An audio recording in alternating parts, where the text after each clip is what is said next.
seat myself all the way back into a chair, far enough back where my legs don't reach the ground. I'm testing how far I am, swinging my feet back and forth. I'm high enough. I tilt my head up to look at the ceiling. The lights are large rectangles that fit into the same grid as the speckled ceiling tiles. All of it feels very bright and sterile. My mom hands me a clipboard. It's a standard clipboard that looks like wood, but you can tell it's not wood. It's something else. There are scribbles and aged markings with dings and scratches along the surface and the rounded corners of the board. On top of the clipboard sit several papers with paragraphs of typed out text, blank boxes, and lines. A pen rests on the inner part of the metal clip. My mom asks if I could fill out these papers for her. I take the pen from the clip and move my finger to the top part where it needs to be pressed. It looks like I'm giving a thumbs up. I click the top a few times to make sure it works. Mom, what's your birthday? When was the last time you had I don't know this word. I guess I'll skip it for now. When was your last doctor's visit? Medical history. Do you have any of the following? How about you have to put your signature here and put the date here. A nurse calls my mom's name. She quickly stands up and I follow. We're going to take a left here and we'll get your weight on the scale, the nurse tells us. My mom, concerned that the machine will weigh her inaccurately, takes off her coat and hands it to me with her purse. Great! The nurse jots down the numbers and directs us into one of the rooms. With a coat and purse in my arms, I sit in another chair similar to the one from earlier. This time, I sit towards the edge of the seat so I can reach the floor. My mom sits on the examination table on top of the large white paper roll that makes a crinkly sound when she moves. The nurse takes her blood pressure. 118. I don't understand this number, the number the nurse told her. They smile and tell us the doctor will see us shortly. After the nurse leaves the room, we both sit in silence. Outside our door, I hear the muffled chatter of people talking, but I can't make anything out. Then, there's a knock at our door. The doctor lets themselves in. How can I help you today? The rest of the story involves me translating medical terms I don't understand. Your blood tests say your hemoglobin count is normal. My mom asks what hemoglobin is. I don't know, but the paper says it's normal. What about this? Oh, that, it says your cholesterol is slightly elevated. What does that mean? Frustrated by the questions, I just say I don't know. How do I explain something I don't know the definition of? Just because I can read English doesn't mean I know what all the words in the world mean, or how any of that relates to this situation.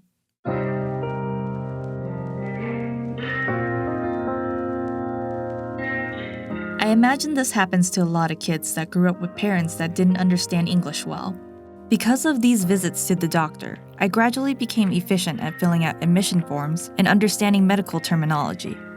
One would think this would be the beginning of me wanting to become a doctor as a career, but this is definitely not what happened. Not even a little. But I do have a deep appreciation for those in the field of medicine. Which brings me to Dr. Hong, who actually chose to become a doctor of dentistry specifically, and has been my dentist since I was 5. Even nowadays, sometimes some of the patients told me something, or even my staff told me something that I had no idea what it meant, and they explained to me. So yeah, I'm still learning, even now. Dr. Hong is constantly learning. With the support of family, she has had her own dental practice for over 2 decades. She has a wealth of knowledge and expertise, but also a warm, compassionate approach to patient care, helping her patients understand the importance of oral hygiene. Welcome, Dr. Hong.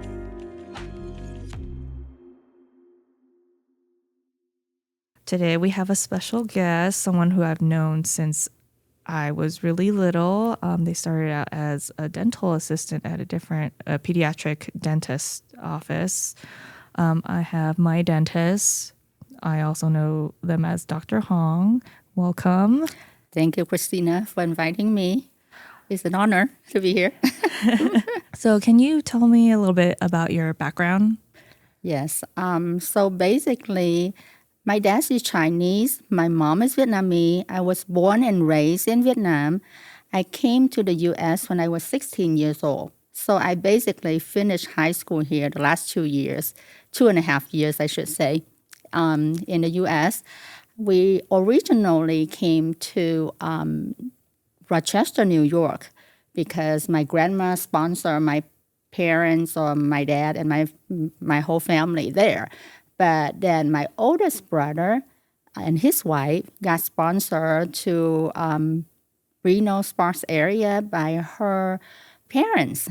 And coming from a tropical, really hot country, going to New York in the winter, in October, it's really cold. So we decided, okay, we're going to move to Nevada instead. Hopefully it was a little bit warmer than New York City. So I've been here. I've been in Sparks since 1983, March of 1983. So I've been here. I went to Sparks High, and then I went on to UNR for my undergrad. And then I went to University of Washington in Seattle for my dental school. And then I came back here to practice. Yeah. Very nice. So you speak Cantonese, Vietnamese, and some Mandarin, Yes, correct? a little bit of Mandarin, yes. How are you able to keep up with, I guess, keeping the language? Do you speak it very often? We do speak Vietnamese at home to my parents and my older brothers. My two younger brothers, we speak Vietnamese and English, half and half, because they pretty much grew up here too. So, and then I have a lot of friends that we still speak Cantonese. So that's why my Cantonese and my Vietnamese are pretty good.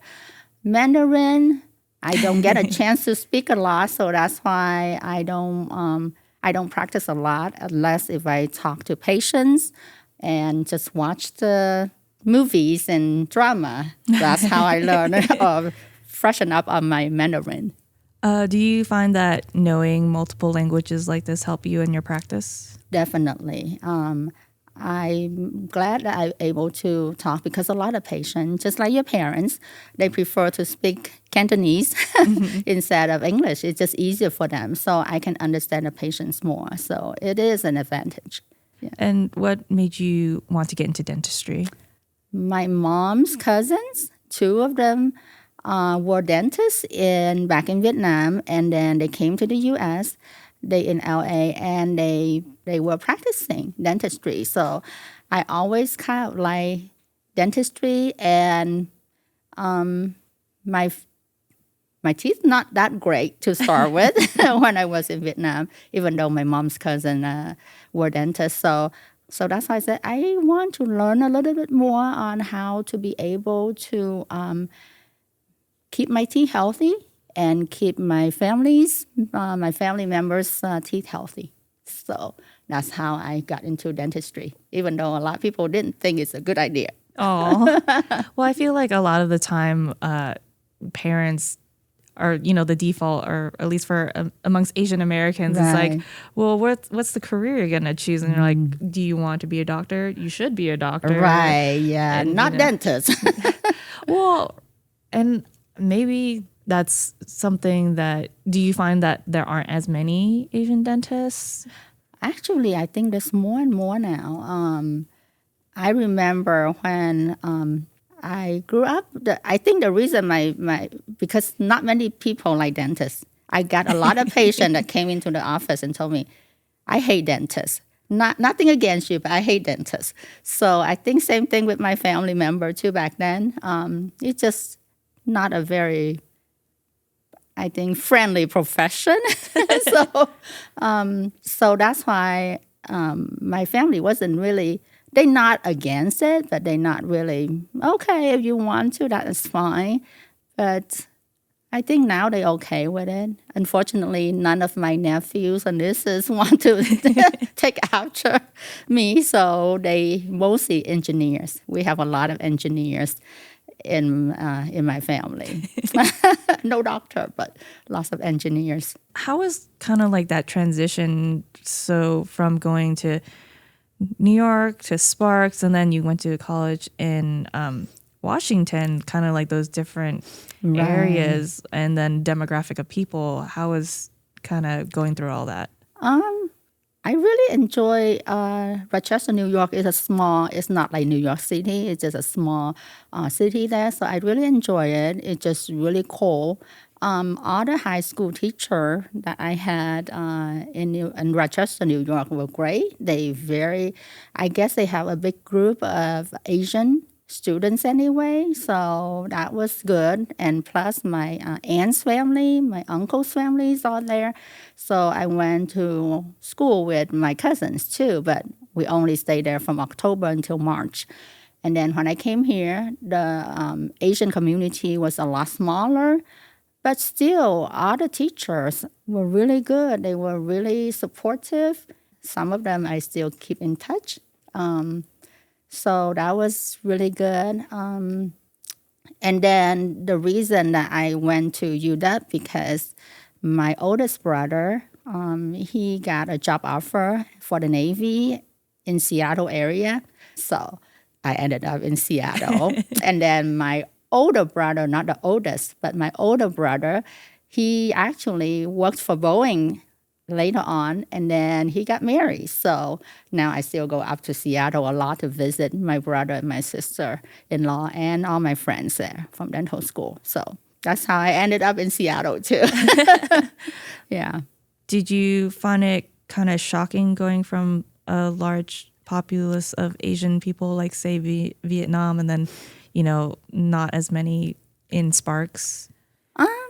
Not really. I didn't feel, no,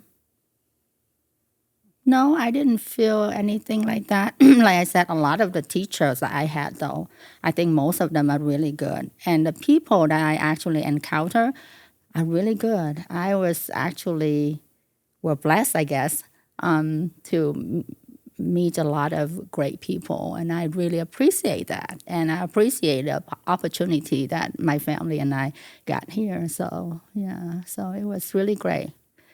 I know some people get some not really good experience with like racial problem there, but I didn't feel that much. I didn't feel at all. It's really good. So I guess I was lucky. Yeah. So you mentioned a lot of teachers helping you when you got here. Could you give an example of maybe a time where how they helped you? It's I know that I did have a language barrier when I first came, even though I did take English before I came to the U.S. too. We were prepared, but the speaking part is always a problem. So they always make sure that I understood everything. They talk to me slowly if I need some help, especially English, other English classes or the history. I guess they willing to spend a little bit more time with me and be patient with me. They knew that I was a good student. I worked hard, so probably that's why it helped too. But I didn't have problem with math because that's simple. You don't have to deal with the language too much, and chemistry and stuff. And physics, so that was fine. But I was in ESL for about half a year when I first came, the first quarter in Rochester, New York, and then the last quarter in Sparks High.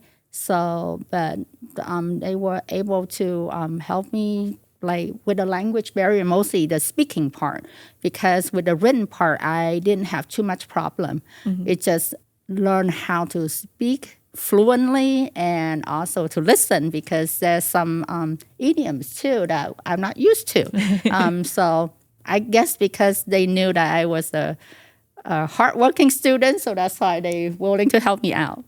And even nowadays, sometimes some of the patients told me something, or even my staff told me something that I had no idea what it meant, and they explained to me. So yeah, so I'm still learning even now. Perfect. Yeah.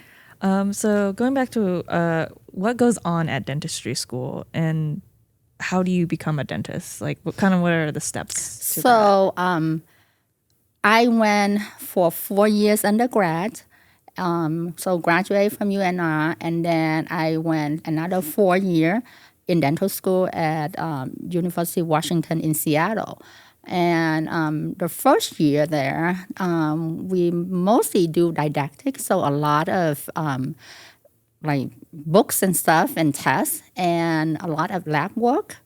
The second year, we started to kind of doing a little bit more clinical. So we will start working on some easy patients. The third and the fourth year, that's when we really do a lot of, because we have requirements we have to meet. We have to do like so many crowns, so many fillings, and so many dentures. So the last 2 years is a little bit harder. You have to find patients. We did get, or still now, the dental school do have a pool of patients for us. So we get to know our classmate very well. It's a small class. There were only 50 of us in the class. We know each other very well because we have to share patients. So I was going to ask a weird question. I was like, do you poke in each other's mouths? But... Oh, yeah, we did practice on each other, too. We had to give shots to each other. So the first time we gave shots to each other, someone came out with a bruise on their face. So, yeah, that happened. Yeah, we did that. We did cleaning on our teeth, too. We did x-ray on our teeth. So that's why I said we are a very close group. It's a small class. We're very close. And like I said, as we went on, we had to share patients, too. So, yeah. So it was fun. It was actually a very good experience. It's really nice. So what are your thoughts about your heritage and identity that has changed over time? Well, one thing I do know, looking at my nieces and my nephew and even my great-nephews and great-nieces, they adapting, they changing. There's certain things that is outdated, that they not doing it anymore, and I all for it. Definitely there's more private. The family, I noticed with the younger generation, they like to be more like a single family instead of expanded family. I'm kind of in between. So I kind of miss that part. I think I still enjoy having a big family gathering. They still do, but it's not something very important to them anymore. So that regarding that part, I kind of feel sad. But I know everybody's so busy, life is so hectic now, so it's hard to keep that one. But the sense of like the family roots and something is still pretty strong. Like a lot of my nephews, they didn't learn Vietnamese. My brothers, they didn't learn how to write and how to read. So now a lot of them, as they get older, they kind of like want to get back into that, learning Vietnamese. So, yeah. How do you see yourself today in comparison to how you were when you first got here? Very different, I guess. Even my thoughts, I'm more open-minded. I still keep in touch with a lot of my elementary schoolmates. We had reunion from time to time, and some of them that I haven't seen them for like 30-something years, and they said, yeah, I not as shy as before. I was pretty shy back then. I guess being a doctor, you have to talk to patients a lot, so so I started talking more, so they did notice that in me. And I guess I do speak up my mind a little bit more than before.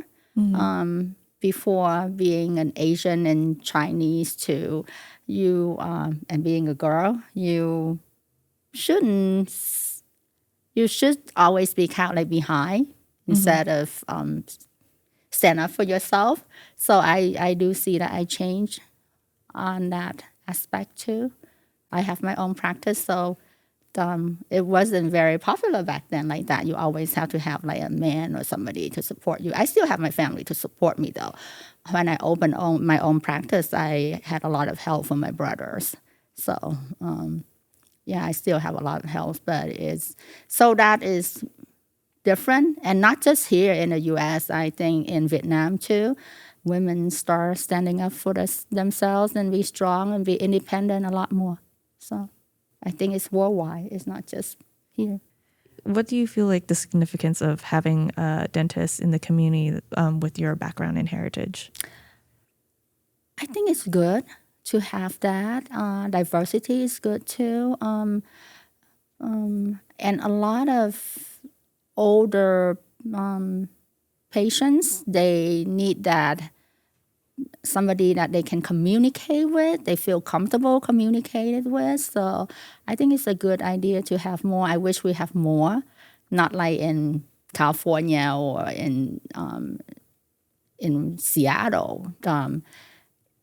We have a bigger Asian community, so it's much better. Here we still need a lot more, I think, a lot more dentists that can speak the language that the patient feel comfortable with. Yeah, I feel like throughout my life, I've always had to help my parents find doctors. Exactly, yeah. And the biggest question is like, can you help me find someone with language? Because I don't know, even early on, I'm 5. They're like, yeah, can you explain these dental or doctor words? And I'm like, I have no idea what this means. But it looks like your cholesterol is high, whatever this means. Yeah. It's hard. And I had to take my brother and my parents to doctors to translate. So I think if we have healthcare providers that can speak different multi-languages, it's really great for patients' care. Do you find that it was a lot easier after you went to school for dental, that you were able to help them translate a bit better than you did prior? That's for sure. But then I ran into a problem too. Some of the words I learned in English, I had no idea how to say it in Vietnamese or Cantonese. So I had to learn that too. Yeah, because then there's a whole set of different vocabulary, right? Exactly, yeah. Because like, I think what I do a lot of the time is like, I try to break it down into what I kind of know it means. I'm like, this involves blood, but I don't know what about the blood. So you just need to eat, less red meat or something. Yeah. A lot of people came from Vietnam now, and they use different words than what I used to too. So that's another thing that I'm learning. So that's why I said learning is constant. You can always learn new things. Are you just constantly like watching shows Yes. and news and things, just kind of keep up with everything? Exactly, yeah. So that's why I'm grateful for Netflix and YouTube. And then with the technology that we have too, I came here like 40 years ago. So all this technology that we have now, so of course there's no vocabulary for those. So now I have to learn. Yeah, like a word for like cell phone or something, yeah, right? Or yeah. internet. So, and there's a lot little things there. So I think that's something I definitely struggled with that changing of time and technology, because with my parents, I don't know these new words coming out, because it's not like someone's teaching these to me either.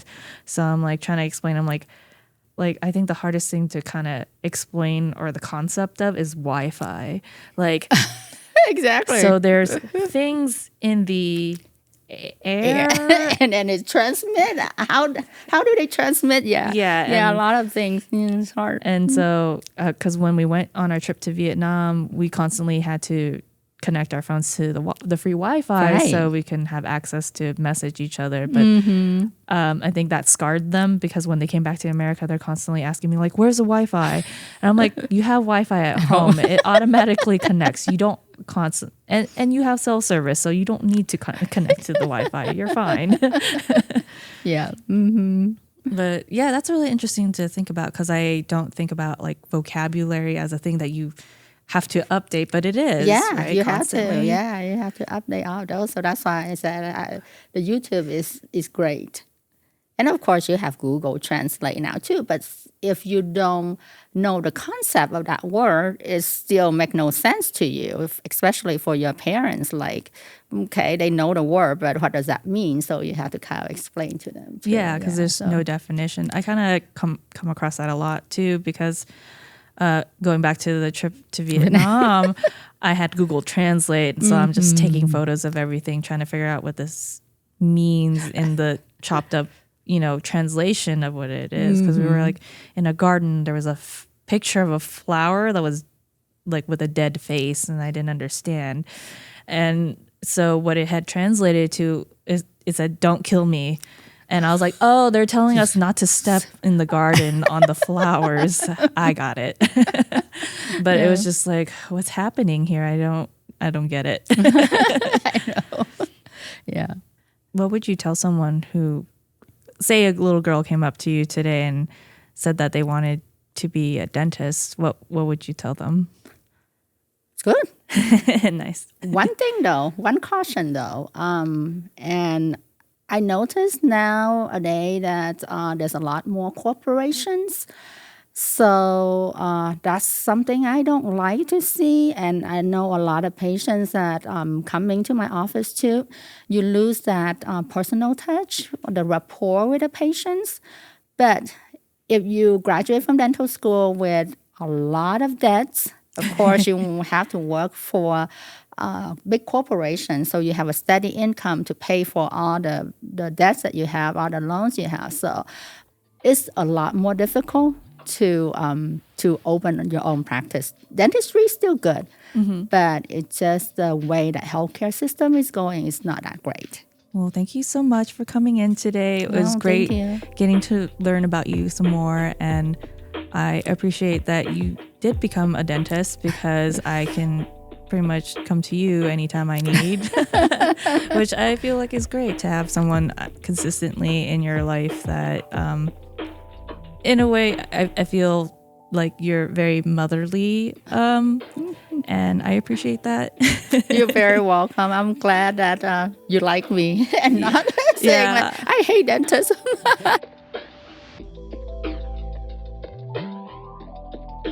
That was my conversation with Dr. Hong, my dentist. For more information on this episode and the series, head to pbsreno.org/Refugee's Daughter. And a special thank you to Dr. Hong for joining the show. Subscribe to Refugee's Daughter wherever you listen to podcasts and give the show a rating and review. I'm Christina Lee, and thanks for listening.